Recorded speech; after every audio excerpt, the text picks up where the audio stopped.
Ram Krishna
मरण माझे मरून गेले मज केले अमर भाव पुशिले बुड पुशिले ओस ओसले देहभाव आला होता गेला पूर आला होता गेला पूर धरिला धीर जीवनी भाव पुशिले बुड पुशिले ओस ओसले देहभाव तुका म्हणे बुनादीचे झाले साचे उजवणे तुका म्हणे बुनादीचे झाले साचे उजवणे भाव पुशिले बुड पुशिले ओस ओसले देहभाव नमो ज्ञानेश्वरा नमो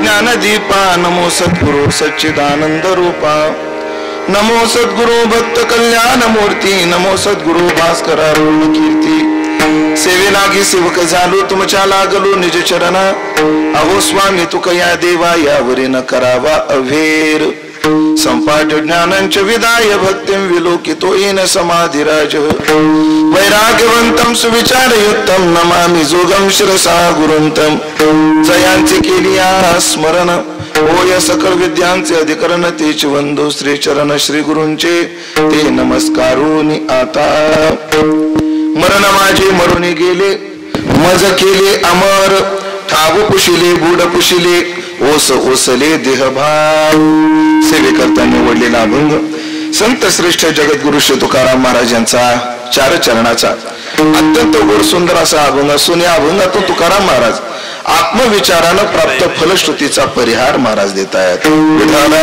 विठाला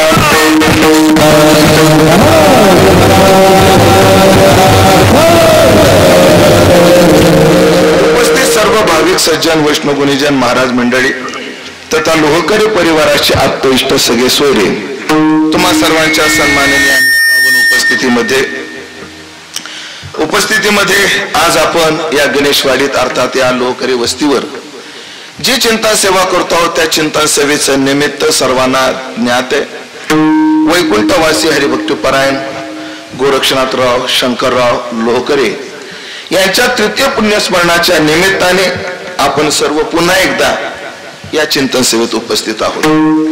त्यांच्या पश्चात असणारी त्यांची दोन्ही मुलं आदरणीय दत्तात्रयराव लोहकरे पाटील अर्थात आपले चेअरमन असतील, हरिश्चंद्र भाऊ अर्थात सर, ही दोन्ही मुलं त्यांच्या तिन्ही कन्या यांनी या कार्यक्रमाचं आयोजन केलं.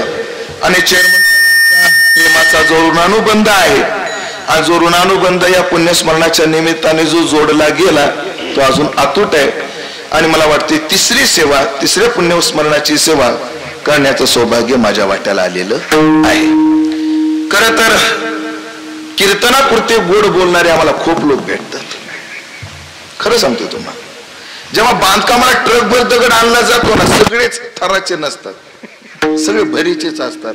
एखादा दगड थराचा लागतो, हो एखादा थराचा लागतो. तसं माणसं आम्हाला जेव्हा भेटतात ना, तसं भेटणारे खूप आहेत.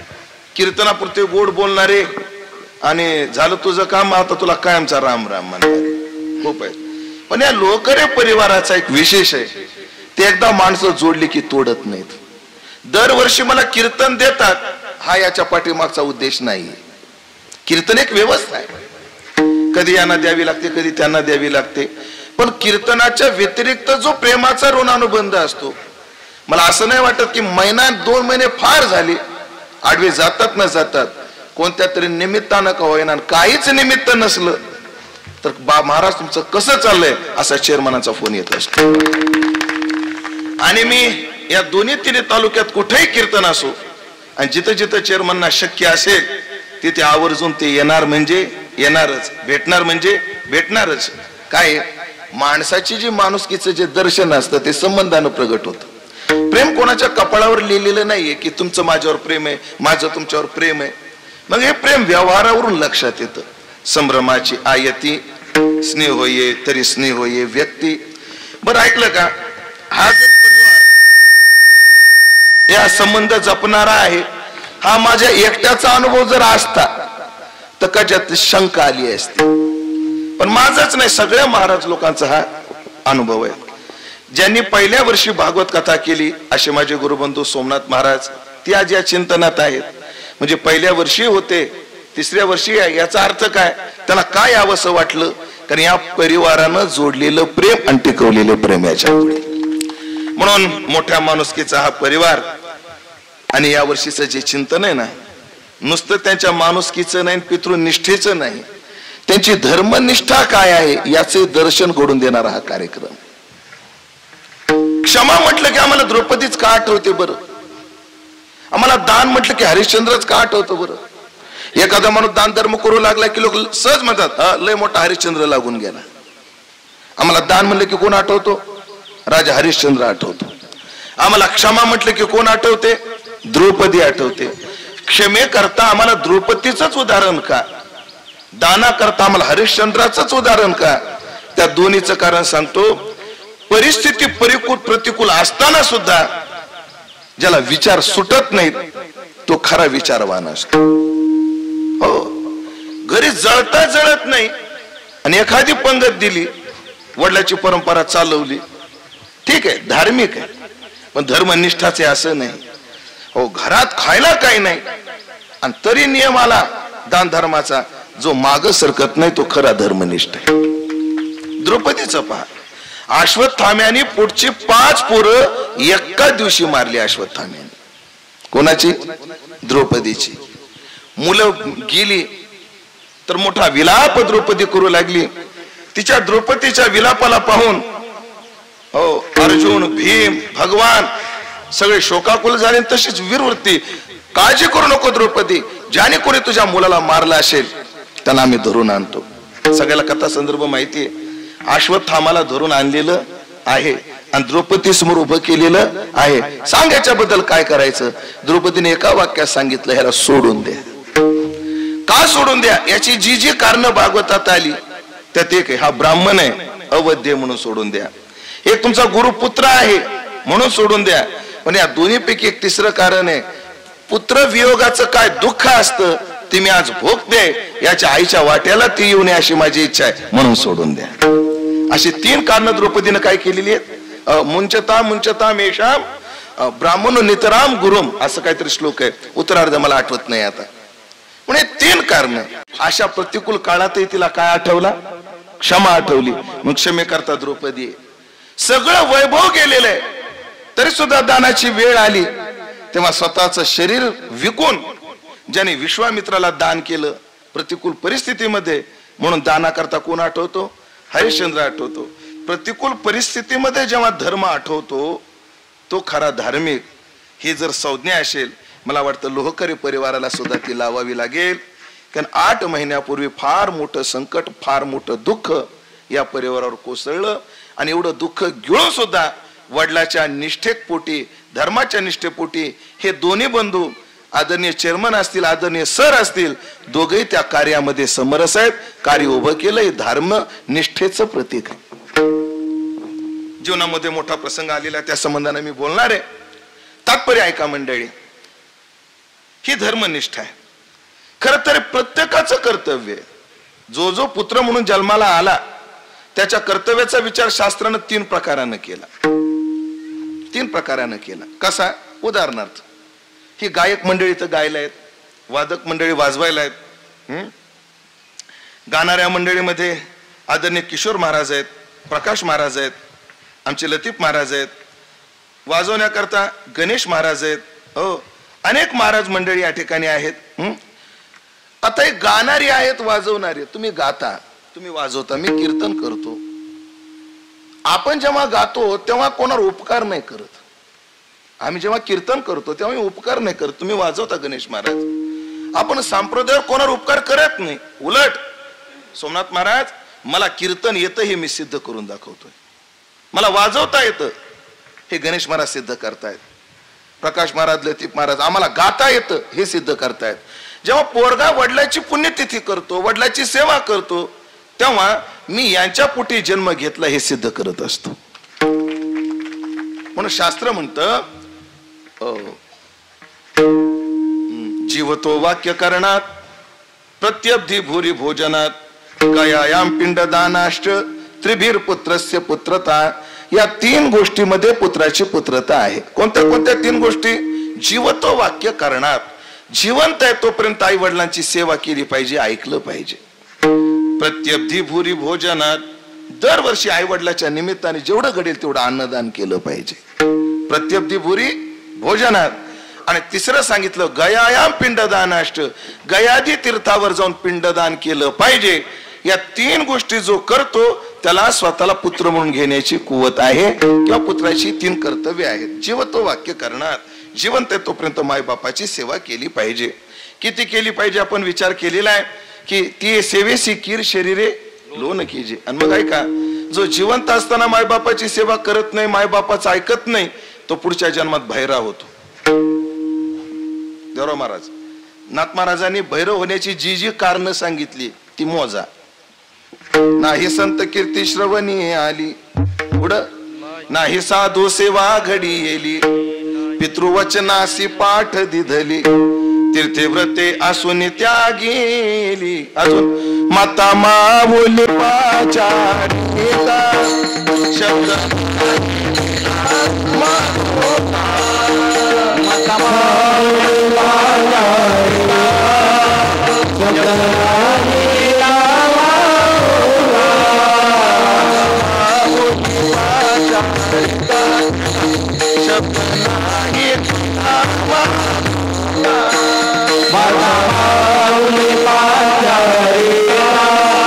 शब्द नाही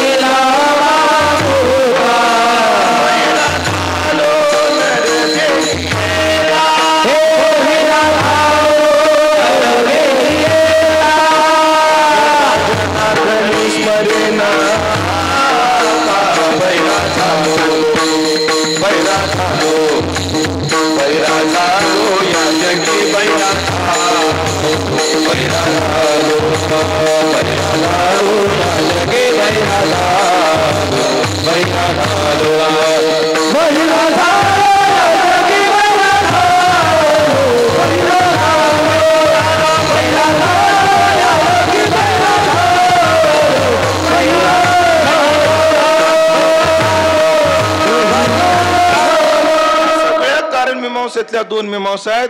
पितृवचनासी पाठ दिधली माता माऊली पाचारिता शब्द नाही दिला मागोता परिणाम बैरा झालो नरदेही येता. सगळ्या पदाचा विस्तार मला करायचा नाहीये, ही मुलाची कर्तव्य आहेत. पण ऐकलं का, सगळेच कर्तव्याला निष्ठ नसतात, निष्ठ नसतात.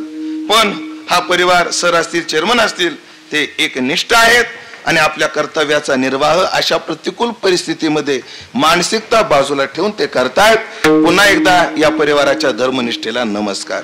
ऐका मंडळी, मृत्यू लोक आहे.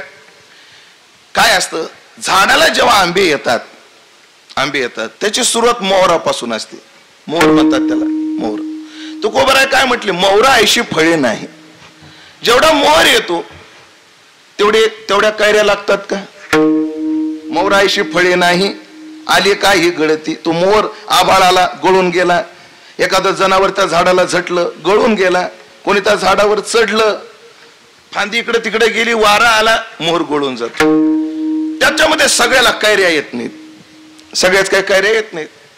पक्व दशेत थोडी येते. आपलं मोहरायशी फळे नाही, जेवढा मोहर आहे तेवढा फळ येत नाही. मोहरा एवढं जर फळ आलं ना, मी म्हणतो लोकाला आमरस वाटीत नाही, त्याच्यात पोहावं लागेल माणसांना. एवढे आंबे होतील, पण जेवढा मोहर आहे तेवढे काय येत नाहीत, फळ येत नाहीत. पण जेवढी फळं येतात तेवढे काय पाडापर्यंत टिकत नाहीत. पक्वदशे थोडी येती. तुकोबराय म्हणतात, मोहरा ऐशी फळे नाही, आली काही गळती, पक्वदशे थोडी येते. काय झाल्या आल्या. हे लहान लहान लेकरं तोडतात. हो, लहान लहान म्हणजे वयानं लहान, काही बुद्धीनं लहान. लहानपणाचे 2-3 प्रकार असतात, ते तोडतात. जनावर झटले झुटले, पुन्हा त्या गळून पडतात. गारपीट झाली, आभाळ आलं, त्या पडतात. म्हणजे पक्वदशे थोडी येते. जेवढ्या पक्वदशेला येतात तेवढ्या आडीपर्यंत टिकत नाहीत. आणि आडीला लागलेले सुद्धा सगळेच पिकत नाही, काही सडतात. पण काही आंबे मोहराच्या काळातच गळून पडतात, काही बारीक असताना पडतात, काही पक्वदशेला आल्यावर गळून पडतात, आणि काही आडीला सडतात. एखादा आंबा शेवटापर्यंत जातो ना मंडळी. तसंच या मृत्यू लोकांमध्ये मृत्यूच्या परिवरी गर्भोगीविषयी काय काय लोक गर्भातच मरतात. बोलू एक वाईट नाही वाटणार ना तुम्हाला, गर्भात मरतात नाहीत, बरेच लोक गर्भातच मारतात. बोलणं लक्षात आलं माझं? गर्भातच ॲबॉर्शन काय, गर्भपात काय. तुकोबराय म्हणतात, मृत्यूच्या परिवारी गर्भोगीविषयी काय गर्भातच मरतात. काही बालपणात मरतात, काही तारुण्यात मरतात, काही वय नसताना मरतात, थोडेच शताब्दीपर्यंत टिकतात. या प्रकृतीचं सगळ्याच गोष्टी अशा आहेत, सगळ्या गोष्टी अशा आहेत. कोणती गोष्ट घ्या तुम्ही, कपडा घ्या, कपडा घ्या, एवढंच नाही, लोखंड दिसतं आम्हाला, हे दीर्घजीवी पण अमर नाही. आपल्यापेक्षा लोखंडाचं आयुष्य थोडं कणखर आणि थोडं जास्त असेल, पण ह्याला सुद्धा काय आहे, नाश आहे. हे जसं प्रकृतीचे ना, या निसर्गाचे आहे ना, जातसे ध्रुव मृत्यू हो. या मृत्यू लोकात जी जी वस्तू जन्माला आली तिचा एक काळ ठरलेला आहे आणि ती संपणार आहे. मग सगळ्याच वस्तू जर तशा असतील तर आपलं शरीर सुद्धा तसंच आहे. आपलं शरीर सुद्धा तसंच आहे. आपलं शरीर जे आहे ते सुद्धा शेवटापर्यंत सगळ्यांचं जात नाही. कोणाला कधी मरावं लागतं. तुकोबरायच्या प्रमाणात जर सांगायचं ठरलं, जिने तोच वरी माप भरे. जोपर्यंत आपलं माप भरत नाही, हो, तोपर्यंत आयुष्य आहे. एकदा माप भरलं, मग त्याचं वय काय आहे, त्याची कर्तव्य काय आहेत, त्याची कामं काय आहेत, हे मृत्यू पाहत नाही. त्या यमाशी करुणा बाहेर काढिता कोढी प्राण. दृष्टांत दिलाय, ओढाळ सापडे जैसे धान्य. दृष्टांत लय जबर दिलाय. एका माणसाला दुष्काळ पडलेला आहे, उग शेततळ्यात थोडं पाणी होतं, पोटाला काहीतरी करावं म्हणून त्यानं बाजरी केलेली आहे, आणि मस्त त्याचा 10-15 गुंठ्यामध्ये त्यानं तेवढीच बाजरी केली, आणि बाजरीचा फड सुद्धा असा 1 नंबर आला. सगळे लोक कौतुक करायचे, अरे तालुक्यात कोणाकडे नाही पण पठ्ठ्याकडे बाजरी. सगळे लोक कौतुक करायचे. तो जीवापाड त्या बाजरीच्या फडाला जपायचा. पण एके दिवशी एक ओढाळ जनावर आलं आणि बाजरी खाऊन गेलं. दुसऱ्या दिवशी आलं, खाऊन गेलं. तिसऱ्या दिवशी आलं, खाऊन गेलं. शेतकऱ्याचा एवढा जीव चिडला, एकतर एवढं जीवापाड रक्ताचं पाणी करून दिवसाची रात्र करून मी केलं नाही, जनावर येतं खात. हा बरं, काय जनावरांचं एक असतं, खातं कमी नासाठी जास्त करत. खाणं जनावरांचा हिशोब पहा, खातात कमी नासाडी जास्त करतात. मला माफी मागून बोलायचंय, कदाचित त्या व्यक्ती असतील मी बोलतोय तशा वृत्तीच्या, त्यांनी बदल केला पाहिजे. मला असं वाटतं जेवताना ताटामध्ये जे उष्ट ठेवतात ना, त्यातून जनावरात काय फरक आहे? हो, जनावर जसं खातं कमी नासाडी जास्त करतं, माणसानं जे खायचंय ना लागतं तेवढं घ्यावं, पोटभर खावं. हो, वाईट वाटून देऊ नका, पण शास्त्र म्हणतं अन्नम ब्रह्म विजानीयात. अन्न म्हणजे परम, अन्न काय उदर भरण नोहे, अन्न हे पूर्ण ब्रह्म आहे. म्हणून अन्नाचा अपमान हा देवाचा अपमान आहे.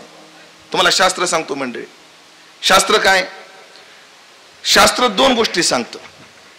ज्या अन्नाचा वास येत नाही ते अन्न फेकायचं नाही. ऐकताय ना?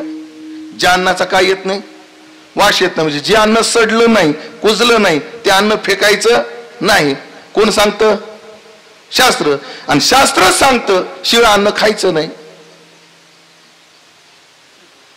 शास्त्र काय म्हणतं? एकदा शिजवलेल्या अन्नात 3 तास गेले ते यात यामम, याम गेला, यात यामम गतरसम, हे तमोगुणी भोजन झालं.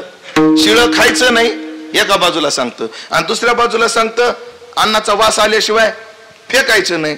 मग आता सकाळचं उरलं तर शिळं खायचं नाही आणि फेकायचं नाही, मग करायचं काय? करायचं काय? याला शास्त्रामध्ये फलबल न्याय म्हणतात. काय म्हणतात? फलबल न्याय म्हणतात. कसा फलबल न्याय असतो? सर्व नाशे समुत्पन्ने अर्धम त्यजति पंडिताः. एकाच्या गंजीला आग लागली, एकाच्या गंजीला काय लागली? आग लागली. सगळे लोक विझवण्याकरता प्रवृत्त झाले, विझवायला लागले. एकाने विचारलं, ते जळाले ना, आता कशाला तुम्ही पाणी टाकत बसता त्याच्यावर? अरे जेवढं जळालं जेवढं जळू दे, पण उरलेलं तर कामी येईन. जेव्हा सगळंच नासू लागलं, सगळंच नासू लागलं, तर शहाण्या माणसाने अर्ध वाचवण्याचा काय केला पाहिजे? प्रयत्न केला पाहिजे. सर्व नाशे समुत्पन्ने अर्धम त्यजति पंडिताः. हे फलबल न्याय असतो. काय? ऐका, शिळं खाल्लं तरी पापच आहे, आणि वास न येता अन्न फेकलं तरी ते काय आहे? पाप आहे. पण फरक एक आहे म्हणे, जास्त पाप कोणतं आहे? अन्न फेकण्याचं पाप जास्त आहे, शिळं खाण्याचं पाप कमी आहे. मग काय करा? अन्न फेकण्याचं पाप करण्यापेक्षा शिळं खायचं पाप करा, पण अन्न फेकू नका. प्रसंगी शिळं खा, पण नाही म्हणले महाराज दशमीला स्वयंपाक जास्त झाला आणि एकादशीला तर खायचा नाही, मग काय करायचं? दशमीला स्वयंपाक जास्त झाला, उद्या तर काय आहे? एकादशी, मग काय करायचं? लतीफ महाराज शास्त्र असं सांगतं, ते अन्न कोणाला द्यायचंही नाही ना. एकादशीला अन्न वारकऱ्याने कोणाला द्यायचं नाही. मला तो पहिलं वर्षात एकादशीच्या दिवशी आलं होतं, है ना? एकादशी स्थिती पण 2 झाल्यामुळे आज सापडली आपल्याला. आणि मग मी चेअरमन जेव्हा आळंदीला आले तेव्हा चेअरमनना हे सांगितलं, तुम्ही एक करा, एकादशीला अन्नदान करू नका. बाबाचं जीवन एवढं पारमार्थिक होतं, अशा वारकऱ्यांच्या पुण्यस्मरणाला अन्नदान नको. मग त्याने सांगितलं, आपण काय करू महाराज? एकादशीला फराळाचं करू. आणि मग मला तो द्वादशीला काला करून आपण काय केलं? अन्नदान केलं पहिल्या वर्षी. द्वादशीला केला तो काला. मग तुम्ही काला केला, असो रेकॉर्ड ठेवावं लागतं सगळं. जसं तुम्ही आत्मीयतेने आम्हाला पाहता, आम्ही सुद्धा लोकरी परिवाराला तेवढ्याच आत्मीयतेनं पाहतो. ध्यानात. मग द्वादशीला अन्नदान. मग काय करायचं? एकादशीला तर द्यायचं नाही, मग ते अन्न घरातच ठेवायचं, आणि मग द्वादशीला वास आल्यावर मग त्याचा त्याग करायचा. एवढी अन्नाबद्दल आमच्याकडे निष्ठा आहे, काळजी आहे. असो, मी सांगत काय होतो, जनावर खातं कमी नासाडी जास्त करतं, तसं माणसानं ताटामध्ये जर उष्ट टाकत असला तर मग आपल्यातच जनावरात काय फरक राहिला? काय फरक राहिला? आणि त्याचं कारण आहे महाराज, उष्ट ठेवण्याचं बी कारण आहे. लोक कारण नसताना दुराग्रह करतात, दुराग्रह करतात. म्हणून ते आग्रह करणाऱ्यांनाही सांगतो शास्त्र, आहा दध्यात हो दध्यात. शास्त्र म्हणतं हा नको नको नको तरी दिलंच पाहिजे, आता नको भरलं पोट दिलंच पाहिजे. आणि जेव्हा तो ताटावर दोन्ही हात आडवे टाकतो, त्या वाढणाऱ्यानं वाढू नये. मग तरी वाढणाऱ्याने वाढलं आणि त्यानं उष्ट जर टाकलं ते पाप खाणाऱ्याला नाही, टाकणाऱ्याला नाही, ज्यानं वाढलं त्याला आहे. ज्यानं वाढलं त्याला आहे. माणसाला आग्रह किती करावा? एक सांगतो, आग्रह वेगळा आणि दुराग्रह वेगळा.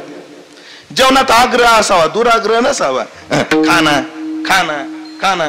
बरं, काय कायचा दुराग्रह सुद्धा प्रेमाचा नसतो. काय काय वाढ महाराजाला यांना काय भेटत का असं खाऊ का? काय खमाले लोकांची बोलण्याची, लय विचित्र लोक, अवघड लोकांचा प्रकरण आहे. असो, आग्रह, अन्नाचा त्याग करू नये एवढंच मला सांगायचं होतं. ते ओढाळ जनावर त्या शेतकऱ्याला एके दिवशी सापडलं. मग ज्या दिवशी ते ओढाळ जनावर त्या शेतकऱ्याला सापडलं तेव्हा शेतकरी त्या जाण्या गाईला, त्या जाण्या वळूला म्हणतो, अहो गोमाते, तू असं करत जाऊ नको, हे वागणं योग्य नव्हे, तुम्ही जा बरं, याच्यानंतर येऊ नका आहे साहेबीकडे. असं करतो का?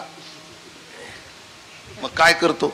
त्याच्या हातात जे पडल ते, आणि जेवढ्या ताकदीनं जमल तेवढ्या ताकदीनं, असं एवढ्या ताकदीनं हो तो काय करतो? त्या जनावराला मारतो. तेव्हा त्या शेतकऱ्याला जनावराची दया मया येत नाही. तसा यम एखाद्याच्या शरीरातून प्राण काढताना दया मया करत नाही. अनेक सांगतो, कर्तव्य ते कर्तव्य असतं. माणसानं कर्तव्याच्या बाबतीत कधी विमुख होऊ नये, कधी विमुख होऊ नये. कर्तव्य त्याचं तो घेऊन गेला. म्हणून या मृत्यू लोकांमध्ये कोणाला कधी वेळ भरलं, माप भरलं की तो प्राण काढून टाकत असतो. यम प्राण काढतो म्हणजे काढतो. मग हा जो मृत्यू आहे, या मृत्यूकडे विज्ञान, ऐकताय ना, विज्ञान निसर्ग म्हणून पाहतं आणि अध्यात्म मृत्यूला विकार म्हणून पाहतो. म्हणजे विज्ञानाला निष्ठ आहेत त्यांनाही मरणाचं दुःख नाही, आणि जे अध्यात्मनिष्ठ आहेत त्यांनाही मरणाचं दुःख नाही. मग ज्यांना विज्ञान पचलं नाही आणि अध्यात्म रुचलं नाही त्यांना मात्र मृत्यूचं दुःख आहे. बघा तुम्ही, विज्ञान ते काय म्हणतात, अरे शरीर आहे, विज्ञानाच्याच भाषेत सांगायचं, शरीर जाता आगवे हे नाशिवंत स्वभावे. पूर्वेला उगवलेला सूर्य, मला वाटतं माझं तोंड पूर्वेला आहे आता, पूर्वेला उगवलेला सूर्य पश्चिमेला मावळतो. ह्याच्या मागं कारण काय? निसर्ग आहे. पृथ्वी अशी फिरते, सूर्य तिथं स्थिर आहे आणि पृथ्वी अशी फिरते. तो काय आहे? निसर्ग आहे. बी पेरल्यानंतर त्याला अंकुर फुटतो, हा काय आहे? निसर्ग आहे. अंकुराला फांटा फुटतो, निसर्ग आहे. त्याला फूल येतं, निसर्ग आहे. त्याला फळ येतं, निसर्ग आहे. एके दिवशी झाड वटून जातं, वाळून जातं, हा काय आहे? निसर्ग आहे. तसा माणूस जन्माला येतो, वाढतो, मरतो, हा काय आहे? निसर्ग आहे. विज्ञान मृत्यूकडे निसर्ग म्हणून पाहतो आणि अध्यात्म मृत्यूकडे विकार म्हणून पाहतो. अस्ति जायते वर्धते विपरिणमते अपक्षयते आणि एके दिवशी विनश्यती. बघा तुम्ही, उदाहरण सांगतो तुम्हाला. हो, आपल्याकडे एखादा तरुण पोर असा दाढी मिशावाला पोरगा दिसला, लोक त्याच्या मागे लागतात, का रे बुंदी कधी खाऊ घालतो?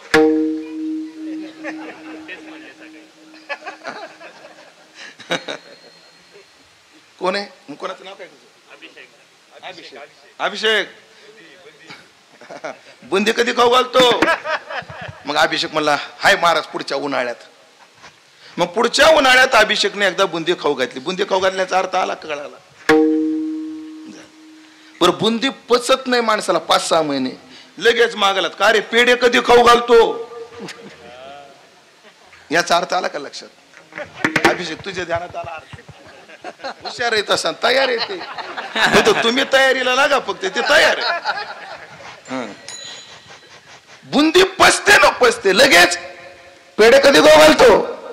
तो काय मामा पेढे पेढे म्हणतात, थांबा जरा 5-7 महिने पेढेच खाऊ घालतो. आहे आस्ती, हे घ्या मामा पेढा. का? पोरगा झाला, ज्या येते. मामा कुठे आहेत तुम्ही? अरे घोडेगावला आलो होतो. संध्याकाळी घरी लवकर या. का? बाळूचा वाढदिवस आहे, वर्धते. काय झालं? वर्धते. आणि पुढे 15-20 वर्ष मामा आलाच नाही. का येरोड्याला होता का कुठं होता मला माहित नाही. आणि 15-20 वर्षानं अभिषेकच्या घरी अभिषेकच्या घरी मामा आला, ते कवळ्या दाढी मिशातला पोरगा दिसला. का रे हा कोण? म्हणे आपला बाळू ना. हा एवढा बदल झाला का याच्यात? विपरिणाम का हो? वारीला येत नाही आता तुम्ही? महाराज गुडघे चालू देत नाहीत, अपक्ष येते. का हो? ते आजकाल दिसत नाही. म्हणे ते गेले ना गेल्या वर्षी. विनश्यती अस्ति जायते वर्धते विपरिणमते अपक्षयते विनश्यती. मला वाटतं इकडं पहा ना, आपण लहानपणापासून आपल्या शरीराकडे पाहायचं. आपलं शरीर आईच्या गर्भात होतं. आपलं शरीर ज्याच्या त्याच्या जन्मतारखेला, आता माझं 20/7/1983 दुपारी 1:03 आषाढ शुद्ध एकादशीला. माझा जन्म आषाढ शुद्ध एकादशीचा आहे. आषाढ शुद्ध एकादशीला ज्या येते मी जन्माला आलो. जन्माला होतं मला चालता येत नव्हतं. हळूहळू मी वाढलो. एवढं वाढाय नव्हतं पाहिजे, पण मी काय झालो? वाढलो. वर्धते वर्धते. माझ्या शरीरात बदल व्हायला लागले. माझे काळे केस पांढरे व्हायला लागले. दिसणारी नजर कमी व्हायला लागली. आता अपक्ष येते. आले ना आतापर्यंत इथपर्यंत. मग पक्क डोक्यात ठेवायचं, मी आस्तीला सामोरा गेलो, मी जायते विकाराला सामोरा गेलो, मी वर्धते विकाराला सामोरा गेलो, मी अपक्षयते विकाराला जर सामोरा गेलो असेल तर विनश्यते विकाराला मला सामोरं जायचंच आहे. हे माणसानं काय केलं पाहिजे? खून गाठ बांधून ठेवली पाहिजे. खून गाठ बांधून ठेवली पाहिजे. ठेवली पाहिजे की मला एके दिवशी जायचंच आहे. आणि मग ज्याने खूनगाठ बांधली नाही, मग त्यांना त्या मृत्यूचं दुःख होतं. तो का म्हणे वाहे मरणाचे भय. मरणाचे भय, भीती वाटते. मरण दुःखाचं वाटतं. एक छोटंसं उदाहरण देतो आणि अभंगात लवकर प्रवेश करतो.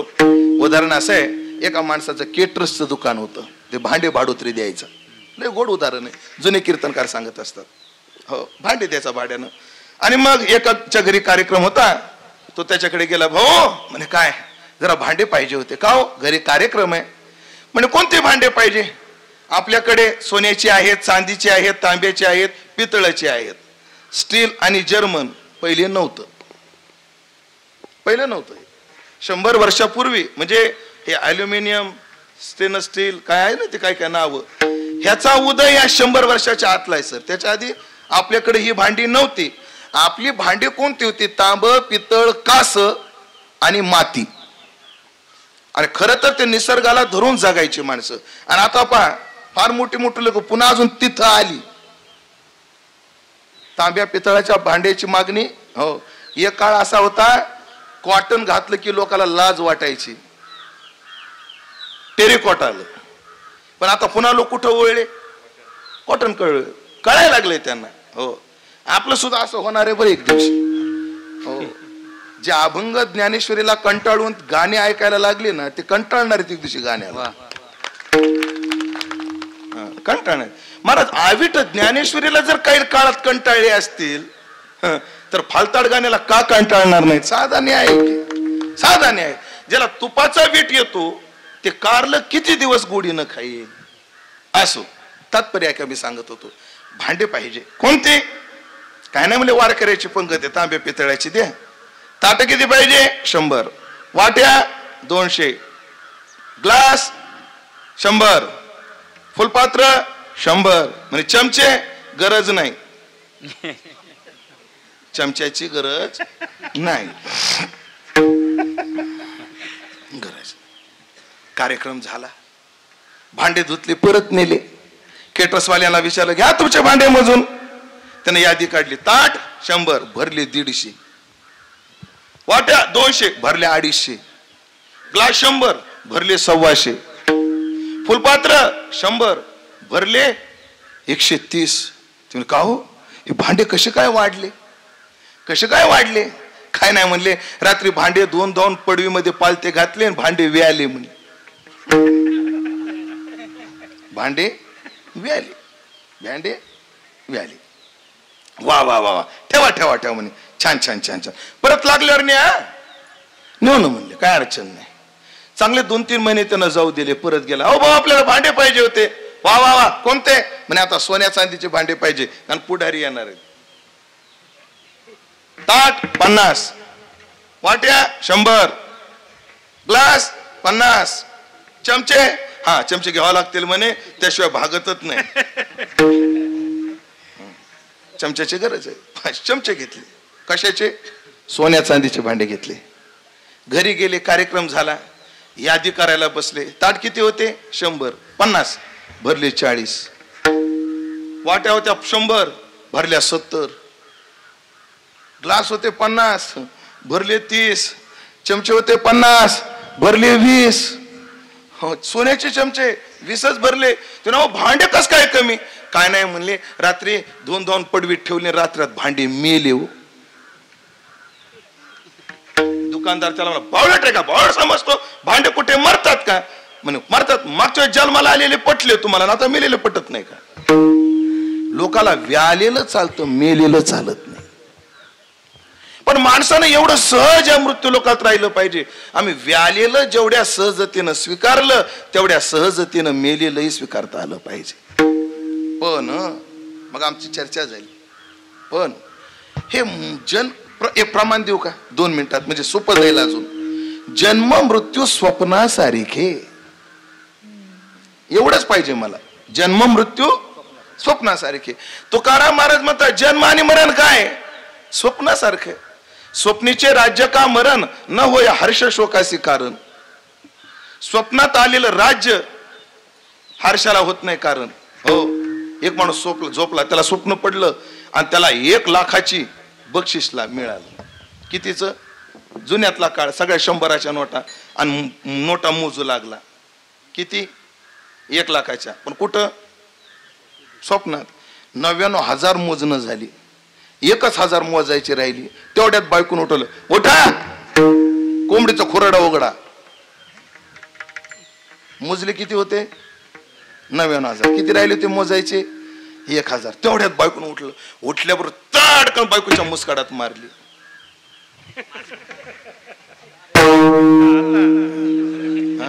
तू लग्न झालं नाही म्हणून एवढं सुचायला तुला. लग्न झालं असं नाही सुचायचं. लग्न झालं असं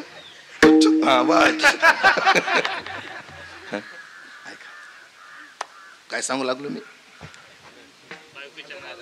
ते 1,000 मोजाय खान बायकोच्या मुस्काडात. त्याला उठल्या उठल्या मारता काय? नालायक म्हणली, मूर्ख कुठलची, कशाला उठवलं? 1,000 मोजायचे राहिले होते. आता 1,000 तुझ्या लाडक्या बहिणीच्या हप्त्यातून द्यावं लागतील म्हणजे. ती बी मोठी हुशार होती, म्हणजे ती एवढी हुशार होती, तिने लाडक्या बहिणीचे 15 हप्ते खाल्लेली होती. कोण? त्याची बायको. ती म्हणली मी 1,000 रुपये द्यायला तयार आहे, तुम्ही आधी 99,000 दाखवा. आता कुठे? स्वप्नातलं राज्य सुखाला कारणीभूत ठरत नाही, आणि स्वप्नातलं मरण, स्वप्नीचे राज्य का मरण, ते दुःखाला कारणीभूत ठरत नाही. हे जेवढं स्वप्नातलंय तसं साधू जिवंत असताना, जागा असताना जन्मा मरणाकडे पाहतो. एक स्वप्न होतं, पडलं गेलं, पडलं गेलं. एवढ्या सहजतेने मृत्यूला स्वीकारलं पाहिजे, स्वीकारलं पाहिजे. ऐका, पण हे कोण स्वीकारू शकतं? जो विचारी आहे तो स्वीकारू शकतो. तुम्हाला गंमत सांगतो.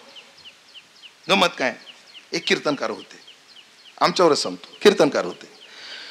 अनेका गावात एक बाई मेली, बाईचा मुलगा मेला, आणि ती अंत्यविधीला पोराचं प्रेत उचलू देईना. कोण? ती बाई. ती कीर्तनकार तिच्याकडे गेले. बाई का रडते? महाराज एकुलता एक होता हो, गेला. एकुलता एक होता हो, गेला. अगं जाऊ दे बाई, जन्माला आलेला जाणारच आहे, काय मृत्यूचा शोक मानतेस, शांत हो. महाराजाने तिची समजूत काढली आणि तिने प्रेत यात्रा हो दिली. 5-6 महिने गेले आणि तीच बाई महाराजाच्या दारातून जाऊ लागली, तर महाराज रडू लागला. कोण रडू लागला? महाराज रडत होता. ती महाराजाकडे गेली. महाराज काय झालं तुम्हाला रडायला? काय नाही म्हणे, माझं कुत्र मेले. ती म्हणे महाराज जेव्हा माझा पुत्र मेला तेव्हा तुम्हीच मला समजून सांगायला आले होते आलेला जाणार आहे. मग मी पुत्राकरता रडू लागले तर तुम्हाला एवढा विचार सुचत होता. आज तुमचं कुत्र मेलंय, तुम्हाला तो विचार का सुचत नाही? तो का सुचत नाही? तिने सांगितलं बाई पुत्र तुझा होता आणि कुत्र माझं आहे. आपल्यावर बितल्यावर मग कळतं काय. पण रहाटीचा नियम आहे. रहाटीचा नियम काय? लोहकरे जेव्हा दुःखात आहे त्या दशरथेनं समजावून सांगायचं, जेव्हा दशरथे दुःखात आहे तेव्हा लोहकरेनं समजावून सांगायचं. हा विचाराचा काय आहे? विनिमय. आणि माणसानं विचार संपन्न झाला की या मृत्यूच्या पलीकडे जाता येतं, या जन्म मरणाच्या पलीकडे जाता येतं. आणि मग भाषा निघते की जन्म मृत्यू स्वप्नासारखे, पण कधी? विचाराच्या अधीन झालं तर. खास करून माझ्या तरुणांना विनंती आहे, अडचण एक आहे सध्या, एवढं गोड व्यासपीठ आहे, गोड व्यासपीठ. एक बोलू का तुम्हाला चेअरमन? शास्त्र धरून बोलतात जी कीर्तनकार, ते सुद्धा ते तर समाज उपयोगाचं आहेच, 2 मिनिटाकरता बोलतो. जे हसवतात ते समाज उपयोगाचंच आहे. जे हसवतात, जे गातात, जे करमणूक करतात, ते सुद्धा काय आहे? समाज उपयोगाचं आहे. म्हणजे अध्यात्म जेवढं या व्यासपीठावरचं महत्वाचं आहे, तेवढं या व्यासपीठावर झालेली करमणूक सुद्धा काय आहे? तेवढेच गरजेचे. आणि महाराज एवढं सोपं नाही हसवणं. ज्या लोकांना आता गुदगुल्या करून हसणं येत नाही, त्यांना गुदगुल्या न करता हसवणं सोपं आहे का? ते गरजेचं आहे. का? मन हलकं होतं, मन हलकं होतं. पण आमच्या व्यासपीठाचं दुर्दैव असं आहे, एक तर तरुण कीर्तनाकडे लवकर येत नाहीत, आणि आले तर कीर्तन ऐकत नाहीत. पण दिवसातला जर 2 तासाचा वेळ तुम्ही काढला असेल तर जरूर ऐका. कारण काय, तुम्ही अजून अभ्यास करा महाराज. 2000 साल ह्या शतकाचे आम्ही फार आनंदी आहोत की आम्ही 2 शतकाचे काय आहोत? दृष्टी आहोत. आम्ही 19वे शतक पाहिलं आणि 20वे सुद्धा शतक आम्ही पाहतोय. पण लतीफ महाराज, या 2000 नंतरचा महाराष्ट्र आणि आधीचा महाराष्ट्र फार फरक झालाय, फार फरक झालाय. आणि तो फरक जो केलाय त्याला ज्या ज्या गोष्टी कारणीभूत आहे, त्यात सगळ्यात मोठा नासका कांदा मोबाईल आहे. मोबाईल. सर तुमचं कॉलेज किती साली झालं? 84ला तुम्ही कॉलेजला होते. जेव्हा तुम्ही कॉलेजला होते तेव्हा तुम्हाला करमणुकी करता काय होतं? पुस्तकं, व्याख्यानं, कदाचित एखादा पिक्चर पाहायला तुम्ही जात असाल, ती रविवारच्या सुट्टीला, ती ज्याची परिस्थिती आहे तो, आणि तोही पिक्चर त्यात काहीतरी नैतिकतेचा बोध. हो, त्या काळचा सेन्सर्ड बोर्ड जो होता, एखादं नागडं जरी चित्र आलं तर ते एडिट व्हायचं महाराज. ते काय व्हायचं? एडिट व्हायचं. आता खुल्ला नाच आहे, कठीण आहे. करमणुकीला साधन पुस्तकं होते, करमणुकीला साधन कीर्तन होतं, करमणुकीला साधन व्याख्यानं होती, करमणुकीला साधन रेडिओवरचे बातम्या होत्या, रेडिओवरचं प्रबोधन होतं. टीव्हीचा काही एवढा सुळसुळाट नव्हता. जसं तंत्रज्ञान प्रगत होत चाललंय, कोणाला कोणाची दया येईना, कोणाला कोणाची माया येईना, कोणाला नैतिकतेचा विचार राहीना. याचं कारण आहे विकाराधीन लोक गेले म्हणून विचार शून्य झाले. पण एक विचार केला पाहिजे.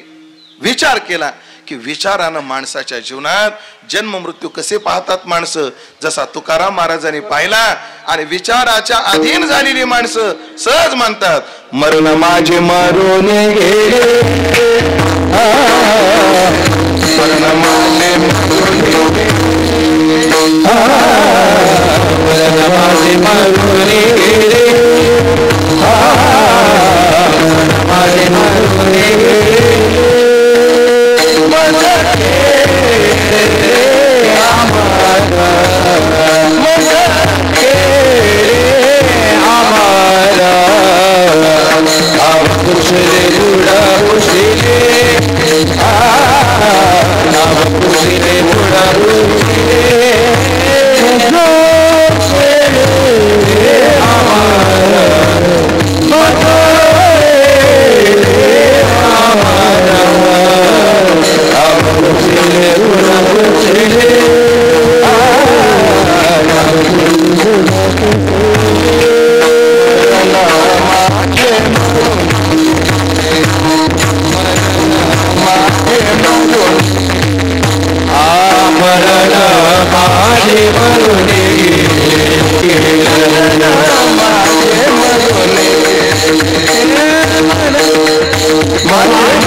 आमचं मरणातून निघून गेलो आम्ही, आता आम्ही मरणार नाही. हा कोणता विचार आहे?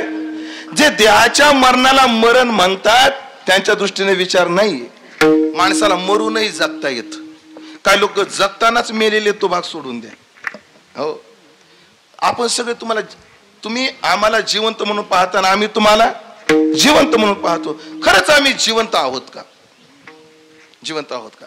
लय गोड एक शिवाजीराव भोसलेंचं एक वाक्य आहे, लय गोड बोलले. एखाद्या एसटी स्टँडवर एका माणसाला 5 रुपयासाठी जेव्हा 4-5 माणसं लोक मारतात आणि बाकीचे बघतात, तेव्हा बाकीचे माणसं जिवंत आहेत का?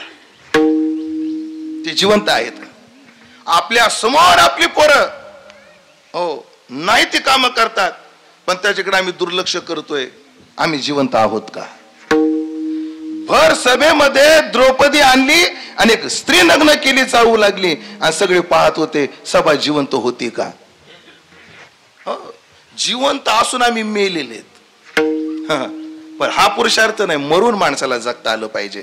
की जो तुकाराम महाराज आदी साधू यांना जगता आलं, मरणाच्या नंतरही ते जगले, हे ध्यानात ठेवा. मरणाच्या नंतरही. मग कोणते 3 प्रमाण सांगतो, विचार पूर्ण करतो. ऐकलं का? खरं तर गोरक्षनाथ बाबा गेले 3 वर्षापूर्वी, शरीरानं गेले. पण ऐकलं का? त्यांच्या कार्याने, त्यांच्या संततीने, त्यांच्या संस्काराने 3 वर्ष झाली अजून जिवंतच आहेत. बघा तुम्ही, ज्ञानोबा तुकोबा वैकुंठाला 375 वर्षापूर्वी गेले बरं. वैकुंठाला गेले. कोणाचं ऐकत जाऊ नका. हो हो. आणि ज्याला एकादशीला अन्न लागत त्याचं तर मुळीच ऐकत जाऊ नका. हो, वाईट वाटतं. आतापर्यंत संकट होती ना, बाहेरची होती. हो, बाहेरची संकट होती. ते काय आहे, आंब्यावर पाखरं येऊन बसतात, वारा येतो, वादळ येतं, त्याची अडचण नाही. पण आंब्याला जेव्हा बेरूड लागतं ना, त्याची लई अडचण आहे. तसं संप्रदायाला काही बेरूड लागली, ते ध्यानात ठेवा. मग बेरूड लागलं की शाना वारकरी शेतकरी काय करतो, तेवढं बेरूड कापून टाकतो आणि तिथे रॉकेल शिपतो. शहाणा शेतकरी काय करतो, आंब्याला बेरूड लागलं की तेवढी जागा कापून टाकतो का, पुन्हा त्याच्यात तारखा घेतो. माझं म्हणून लक्षात येतं का? पुन्हा त्याच्यात तारखा घेतो. बेरूड साहेब, जसे तुम्ही या फांदीवर आले तसे याही फांदीवर या. जसे तुम्ही सोनईला आले तसे घोडेगावला या. नाही, बेरूड काढलं पाहिजे, वेळची वेळेला सावध झालं पाहिजे. तुम्ही महाराज मग खळाची व्यंकटी सांडो हे कुठं लावायचं, ते खळाला बी लक्षात आलं पाहिजे ना, व्यंकटी सांडली पाहिजे. वाईट कशाचं वाटतं? लोक मूर्ख आहेत याचं वाईट नाही हो, आम्ही मूर्ख आहेत हे कबूल करत नाहीत ह्याचं वाईट आहे. गुन्हा हा गुन्हा नाहीये, पण गुन्हा स्वाभिमान वाटणं हा गुन्हा आहे. गुन्ह्याचा पश्चाताप होऊ लागला.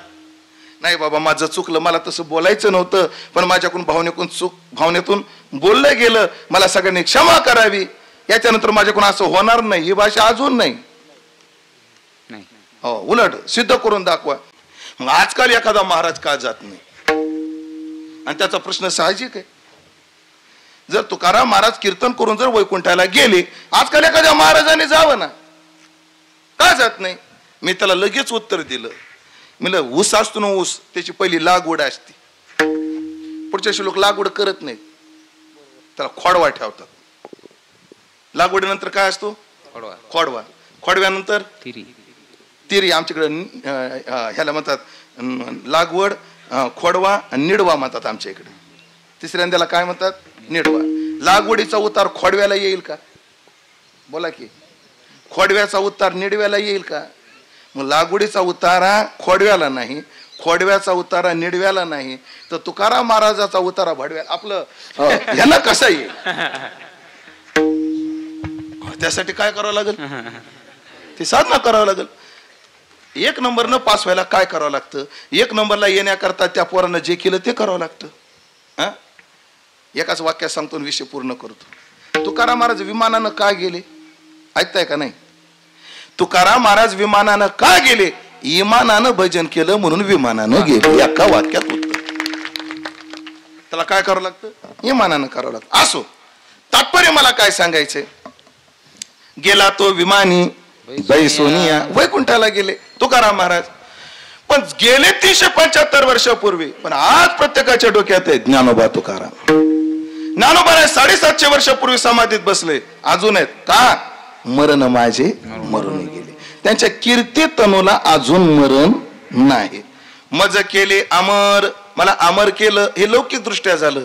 आध्यात्मिक दृष्ट्या आम्हाला काय केलं? आम्हाला आत्मबोधावर नेऊन ठेवलं. मृत्यू किती गरजेचा असला, मृत्यूची लय गरज आहे जगाला. माणसं जर मेली नाही ना, माणूस जगू शकत नाही. गणेश मला 10 टाका 10 पकवाज वाजला का नाही? हा पकवाज वाजायला 3 मृत्यू कारणीभूत आहे. एका म्हशीला मरावं लागलं तेव्हा वादी झाली, एका बोकडाला मरावं लागलं तेव्हा धूम झालं, हा एका घोरपडीला मरावं लागलं तेव्हा पुढी झाली. हा किती कारणीभूत आहेत मृत्यू? 3. लय गरज आहे मृत्यू. मला सांगा, धान्य सडलंच नाही तर अंकुर येईल का? अंकुर सुकलाच नाही तर झाड होईल का? झाड वटलंच नाही तर त्याला कणीस येईल का? कणीस पक्व झालंच नाही, कणीस सुकलंच नाही तर धान्य पक्व होईल का? धान्य ठेचलंच नाही तर पीठ होईल का? पीठ भिजलंच नाही तर भाकरी होईल का? भाकरी जळालीच नाही तर पोटाला खाऊ का? आणि खाल्लेलं सडलंच नाही तर आपण जगू का? मृत्यू गरज आहे. म्हणून आता हे घर आहेत ना, माणसाला का पुरतात? ते हरिभाई ठक्करनं लय गोड म्हटलंय, माणसं माणसाला पुरतात म्हणून माणसाला घर पुरतात. माणसं माणसाला पुरतात. 10 बाय 10च्या घरात जर नवरा बायको राहत असतील आणि त्यांना 2 पोरं झाली, 4 राहू लागले, 2 पोराची लग्न झाली, 6 झाली, पुन्हा त्याला 2 पोरं झाली, 10 झाली, पुन्हा त्यांच्या बायका आल्या, 14 झाली, पुन्हा त्यांना 8 पोरं झाली, ते 24 झाली. अशी जन्माला येतच गेली, मेली नाही तर काय व्हायचं? घर पुरतील का? मृत्यू गरज जरी असली त्रासाची वादच नाही. पण परत त्या वाक्याकडे, तत्वज्ञानाकडे येऊ. तत्वज्ञान हेच आहे की आमची बुद्धी बदलली पाहिजे.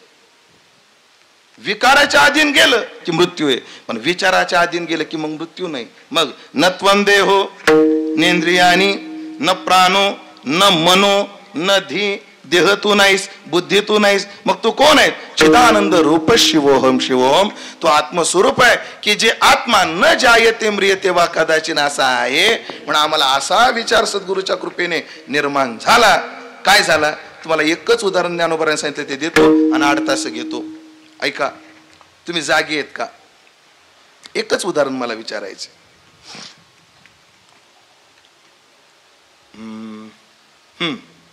अशी काही माणसं आहेत का नाही की त्यांना तासभर सुद्धा तंबाखू वाचून करमत नाही?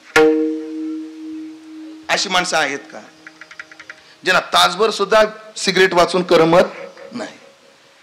त्याला चेन स्मोकर म्हणतात इंग्रजीत. पहिली पिढी संपली की त्याला दुसरी दिवसभर चालू, त्याला काय म्हणतात? तो कसा आहे? Chain smoker. वैकुंठवासी जगन्नाथांना म्हणायचे, हा सकाळी एकदा उठला आणि एकदा बिडीला काडी लावली, दिवसभर त्याला काडी लागतच नाही. मग बिडीला बिडी, दिवसभर काय? बिडीला बिडी. हे किती दिवस? याला काडी लागेपर्यंत अण्णा म्हणायचे. अशी काही माणसं आहेत त्यांना 1 तास सुद्धा बिडी वाचून करमत नाही, तासभर सुद्धा तंबाखू वाचून करमत नाही. अशी माणसं महाराष्ट्रात आहेत का? बोला की लवकर. आहेत. अशी माणसं अहिल्यानगर जिल्ह्यात आहेत का? बोला की. आहेत. अशी माणसं नेवासा तालुक्यात आहेत का? बोला की. आहेत. अशी माणसं गणेशवाडीत आहेत का? आहेत. अशी माणसं आता कीर्तनात बसलेली आहेत का? आहे. कोण म्हणलं कबूल केलं बघा, प्रामाणिक माणूस आहे. आहेत अशी माणसं. आता सायन्सच्या दृष्टीने पहा, माझ्याकडे पहा. 1 तास ज्याला तंबाखू वाचून करमत नाही, 1 तास ज्याला बिडी वाचून करमत नाही, त्याला झोपल्यावर 8-8 तास कशी काय दम निघते? त्याला 8-8 तास कशी काय दम निघते? त्याचं कारण काय? ते कारण ज्ञानोबाच्या ओव्या सांगून पुढच्या चरणाकडे वळणार आहे मी. त्याचं कारण आहे का? माणूस जेव्हा झोपतो तेव्हा देहबुद्धी संपलेली असते. काय संपते? देहबुद्धी संपून जाते. तिथं जन्माचं भय नाही, तिथं मृत्यूचं भय नाही, तिथं तंबाखूची अपेक्षा नाही, काय नाही. आणि एकदा झोपेतून उठला देहबुद्धी जागी झाली, माझ्याकडे पाहावं लागलं आता तुम्हाला.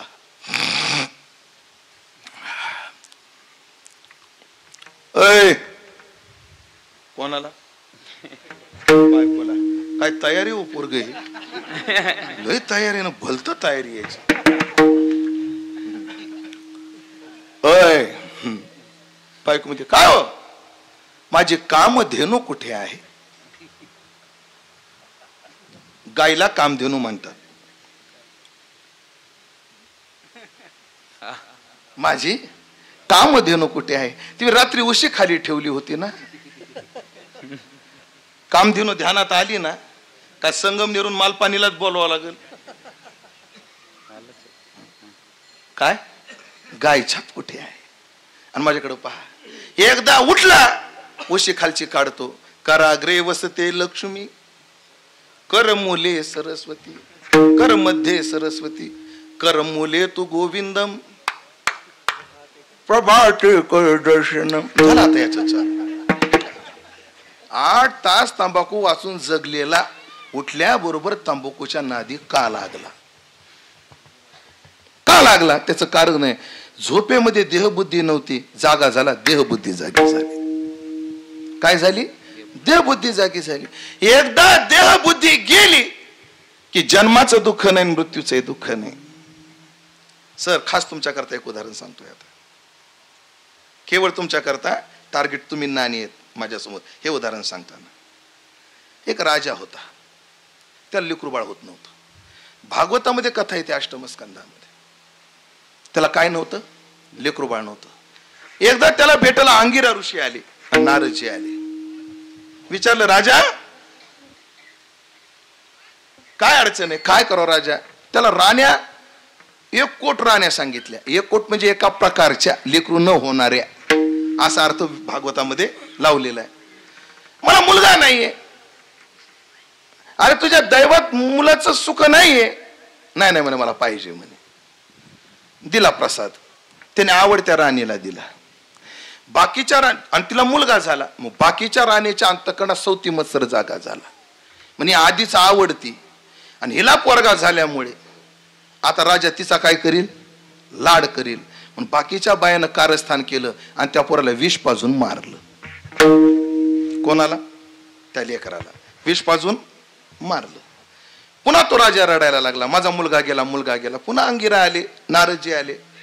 ते म्हणे, अरे रडू नको, तुझ्या नशिबात नव्हतं, तुला सांगितलं, पण उद्या तुला कोणी निपुत्रिक म्हणू नये याच्या करता आम्ही तुला एवढा प्रसाद दिला होता. म्हणा बाकी काय नाही, या पोराला जिवंत करा म्हणे, बाकी मला काहीच नको म्हणे, ह्याला जिवंत करा, ह्याला जिवंत करा. आणि भागवतामध्ये याला जिवंत करा असं म्हटल्यानंतर अंगिराने आपल्या तपानं त्या पोराला जिवंत केलं. आणि त्या पोराने आपल्या बापाला उपदेश केलाय 5 श्लोकामध्ये. कोणी? त्या पोरानं.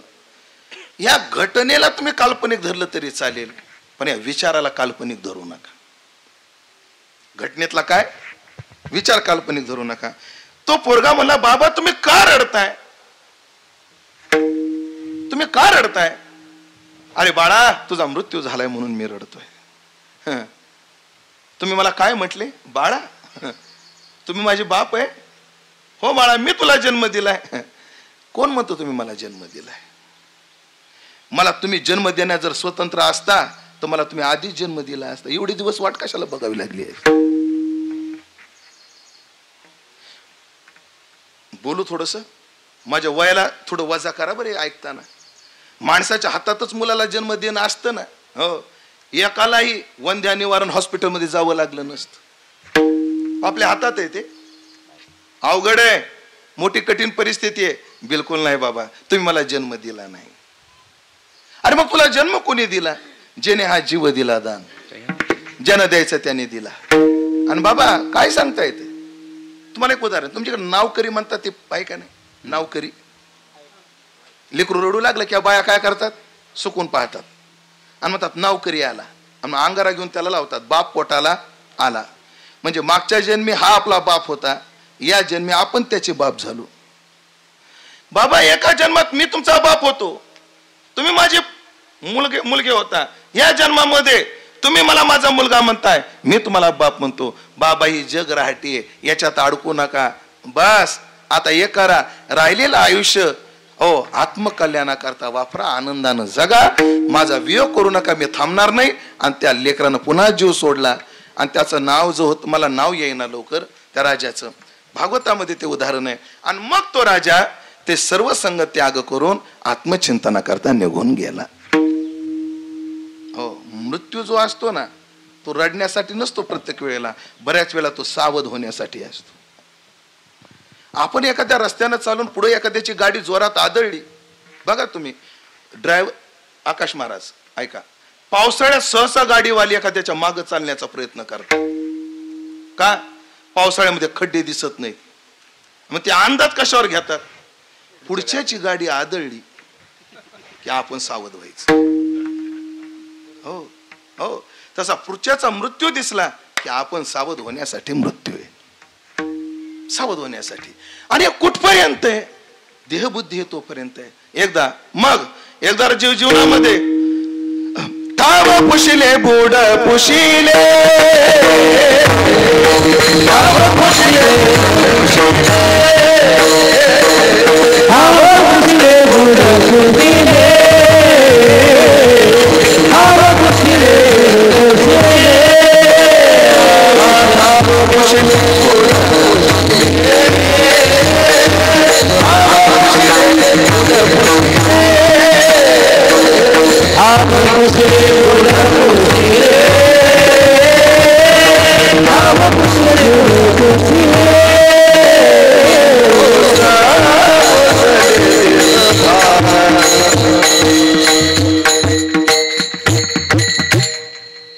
ओसले देहभाव. आम्ही ठाव पुसला म्हणजे मृत्यू ज्या देहाला आहे त्या आसक्ती सोडून दिली. बुड पुशिले, अज्ञान संपवलं आणि देहाला ओस केलं. जसं स्वप्नामध्ये देह ओस आहे आणि सगळ्या सुख दुःखातीत आम्ही, तसं आम्ही जागृतीत केलं. आणि हा विचार आल्यामुळे आला होता गेला पूर, धरीला धीर जीवनी.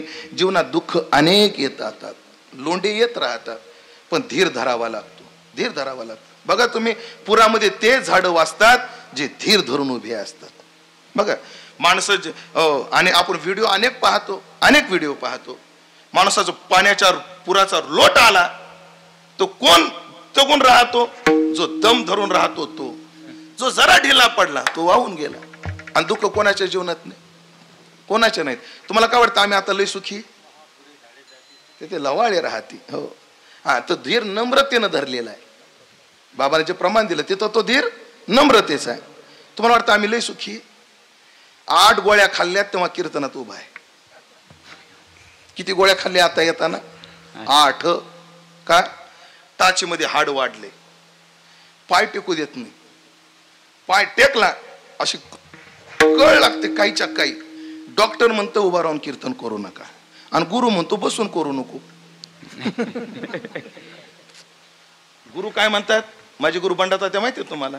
गुरु म्हणतात बसायचं नाही आणि डॉक्टर म्हणतात उभं राहायचं नाही. पण मी बी ठरवलं, मी डॉक्टरचं नाही ऐकणार, मी गुरुचं ऐकणार. ज्या दिवशी उभा राहून पडलो त्याची कीर्तन बंद करून टाकू. हा, त्या परिस्थितीत तेव्हा कोणता विचार राहतो त्यावरून. पण सध्या कोणाचं ऐकायचं? गुरुचं ऐकायचं. कोणाच्या जीवनात दुःख नाही? प्रत्येकाच्या जीवनात दुःख आहे. एवढी दुःखी माणसं आहेत जगात, एवढी दुःखी आहेत. त्या मानाने आपलं दुःख काहीच नाही. फक्त दुःखामध्ये धैर्य धरलं पाहिजे. आणि दुःखात धैर्य 2 अंगानं धरता येतं. कोणतं? प्राप्त सुखाकडे लक्ष देऊन आणि दुसऱ्याच्या दुःखाकडे लक्ष देऊन. केलं काय याच्यापेक्षा आपल्याकडे आहे काय? गेलं काय यापेक्षा आपल्याकडे आहे काय? एक सांगू, माझी टाच दुखते, हे माझं दुःख जरी असलं ती सहन करण्याची निष्ठा माझ्याकडे, अजून काय पाहिजे? ती सहन करण्याची काय कुवत आहे. पण आमच्या जीवनात पूर आला होता जन्म मरणाचा, पण आम्ही धीर धरला धीर जीवनी. पण महाराज हे सगळं कशामुळे झालं? तो कामने बोनादी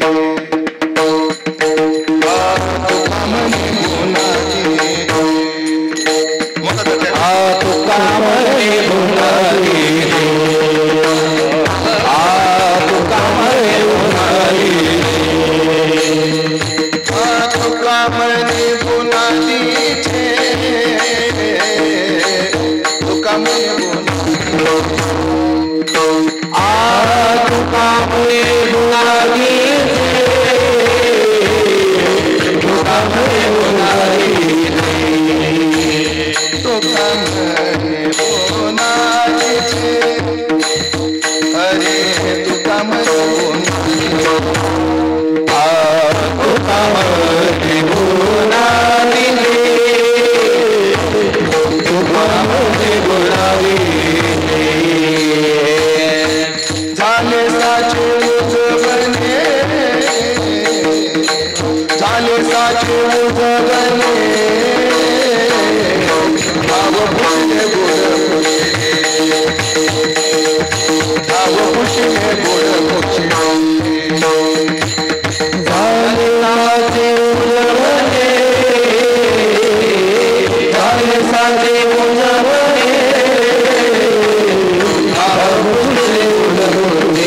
आईचा ठेका झालाय का? हा हा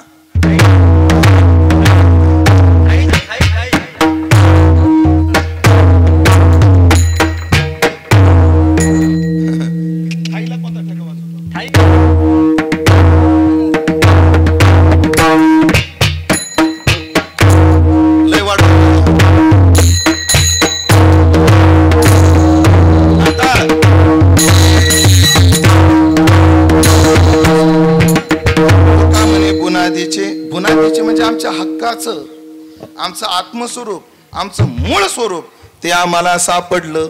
झाले साचे उजवणे. आमचा जो विचार होता, जो विकारानं झाकला होता, विकार गेला आणि विचार आला. आमचं जीवन या उंचीपर्यंत आलं. विठोबार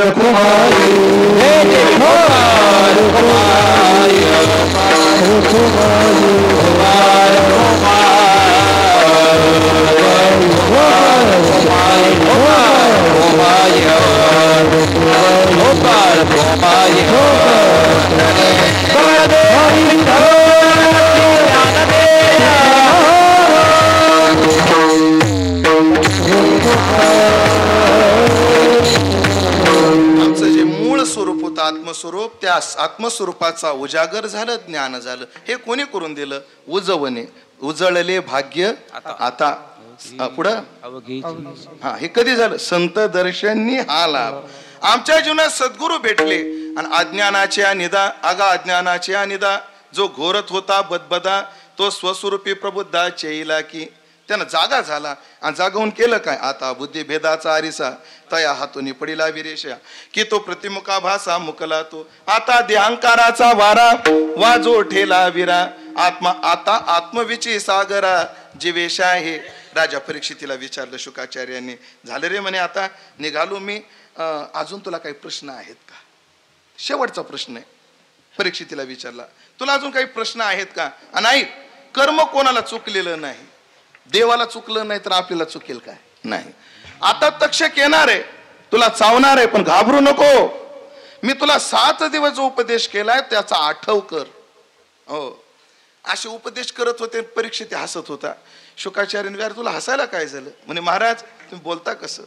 तक्षक येणारे मला माहिती आहे, तक्षक चावणारे हे मला माहिती आहे, पण तक्षक माझ्या शरीराला चावणार आहे, तो माझं काहीच करू शकत नाही. या विचाराच्या उंचीवर परीक्षिती आला. तक्षक आला, परीक्षितीला नाही चावला, देहाला चावून गेला. मग परीक्षितीला का नाही चावला? अजून परीक्षितीचं नाव आहे त्याच्यावरून, अजून नाव आहे त्याच्यावरून. म्हणून विचाराची उंची असते. आणि मग काय असते सांगा तुम्हाला, तस्मात अपरिहार्य अर्थे. जेव्हा ज्या गोष्टीचा परिहार होणं शक्य नाही तिथं माणसानं विचाराची कास धरावी. जसं माणूस किती पोहणारा असू द्या, पुरा जर अडकला आणि त्याला दम लागला आणि हिंमत हारला, सगळं असून सुद्धा तो काय करतो? जीव गमावतो. मग पुरामध्ये काय काय करावं लागतं? तुम्हाला हातपाय गळून गेले तर हिंमत हारून चालत नाही. काय चालत नाही? हिंमत हारून चालत नाही. हो, गब्बर सिंग ये कह गया, जो डर गया वो मर गया. हो, धीर धरावा लागतो, धीर आहे ना. म्हणून परीक्षितीला देहाला चावला. मग त्या पुरामध्ये माणूस पडला, हिंमत हारू लागला, आणि त्याला जर एखादी काठी भेटली, एखादा लाकूड भेटलं, तर त्याला आशा निर्माण होते की मला हे लाकूड काय करेल? नक्की तारेल. तसे या संसाराच्या नदीमध्ये अनेक ओळशी येणार आहेत, अनेक दुःख येणार आहेत, अनेक पूर येणार आहेत. फक्त विचाराच्या ओंडक्यावर जर बसलो आपण सहज पैल तीराला लागणारे ध्यानात ठेवा. म्हणून आपण सगळ्यांनी विचारी बनू.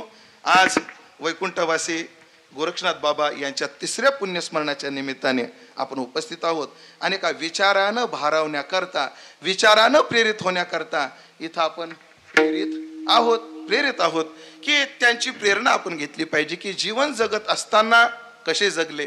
महाराज या परिवाराचा राजकीय क्षेत्रात जेवढा दबदबा तेवढा शैक्षणिक क्षेत्रातही आहे, आणि जेवढा शैक्षणिक क्षेत्रात तेवढाच आध्यात्मिक क्षेत्रामध्ये सुद्धा या परिवाराचा मोठा दबदबा आहे.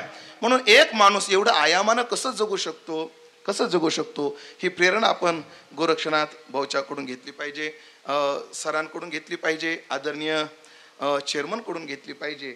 आणि ही प्रेरणा घेत आपण पुढं जगत राहिलं पाहिजे. हे आणि काय 2 गोष्टी आहेत. जिवंत आहेत तोपर्यंत मायबाप सांभाळले पाहिजे. वाक्य ऐकताय का? जिवंत आहे तोपर्यंत मायबाप सांभाळले पाहिजे. अजून त्याला विभक्ती प्रत्यय लावतो सर. जिवंत आहे तोपर्यंत मायबापाला सांभाळलं पाहिजे आणि मायबाप गेल्यानंतर मायबापाचं सांभाळलं पाहिजे.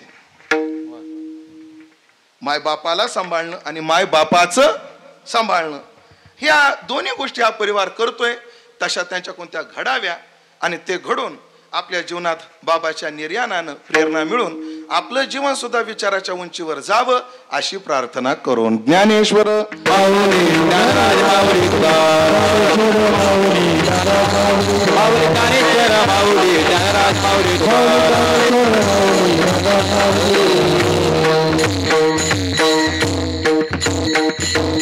चिंतन सेवा पूर्णत्वाकडे जात असताना आदरणीय किशोर महाराज, प्रकाश महाराज, लतीफ महाराज येऊन गेले, गणेश महाराज थिटे, आदरणीय बदाम महाराज पठाडे, आदरणीय सोमनाथ महाराज यूट्यूब चॅनलवाले ते उपस्थित आहेत. सोमनाथ महाराज पाटील ते येऊन गेलेले आहेत. माझ्यावर नितांत प्रेम करणारे आपल्या लांडेवाडीचे देवराम महाराज आहेत, निवृत्ती महाराज आहेत. त्याचप्रमाणे गणेशवाडी, लांडेवाडी, सातोबावाडी या ठिकाणची भजनी मंडळी आहेत. या सगळ्याविषयी सद्भाव व्यक्त करतो. लोहकरे परिवार तथा त्यांचे आप्त इष्ट सगळे सोयरे यांच्याविषयी सद्भाव व्यक्त करून माझ्या वाणीला या ठिकाणी पूर्णविराम देतो.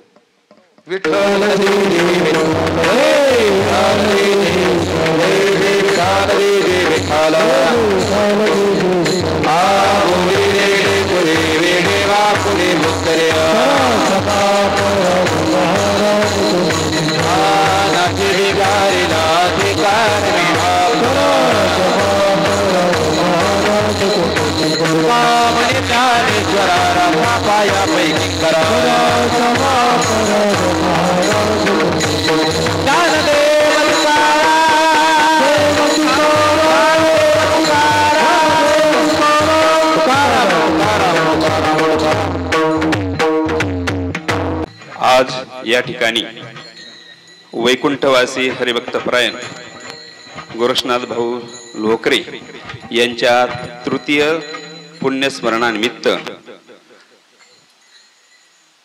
हरिभक्तपरायण उमेशजी महाराज दशरथे यांच्या सुमधुर वादीतून आपण त्यांची कीर्तन सेवा ऐकली आहे. उपस्थित सर्व गणेशवाडी ग्रामस्थ आणि लोकरे कुटुंबियाच्या वतीने दशरथे महाराजांचा या ठिकाणी छोटासा सन्मान आयोजित केलेला आहे. लोकरे कुटुंबाच्या वतीने आदरणीय श्री हरिश्चंद्र पाटील लोकरे सर यांना विनंती करतो की आपण महाराजांचा सन्मान करावा.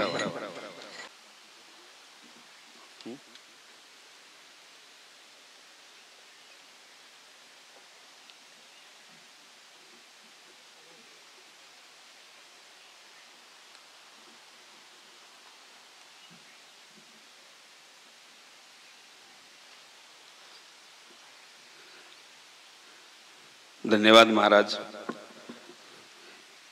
आजच्या या सुमधुर अशा कीर्तन सेवेसाठी गायनाचार्य म्हणून साथ लाभलेले हरिभक्तपरायण लतीफ महाराज शेख यांचा या ठिकाणी सन्मान होत आहे.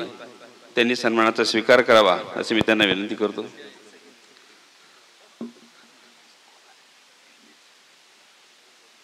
त्याचबरोबर मृदुंगाचार्य हरिभक्तपरायण गणेश महाराज थिटे यांनी आपल्या सन्मानाचा स्वीकार करावा.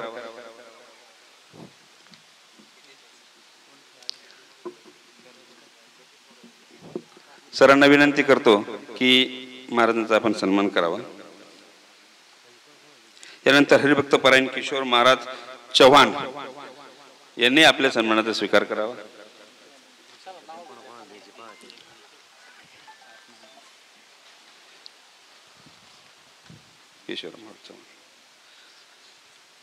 हरिभक्तपरायण गायनाचार्य प्रकाश महाराज वांडेकर यांनी आपल्या सन्मानाचा स्वीकार करावा.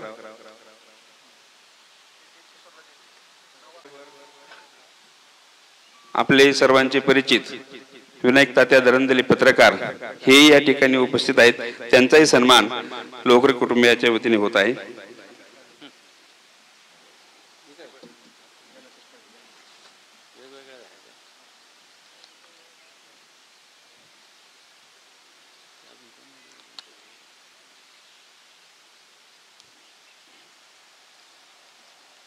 यानंतर हरिभक्त परायण अशोक महाराज नरवडे यांचाही सन्मान होत आहे.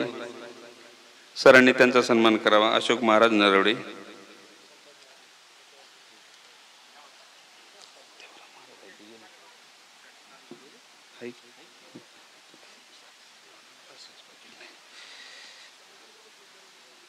यानंतर लांडवेडीतील सर्वांना परिचित हरिभक्त परायण देवराव महाराज लांडे यांनी आपल्या सन्मानाचा स्वीकार करावा.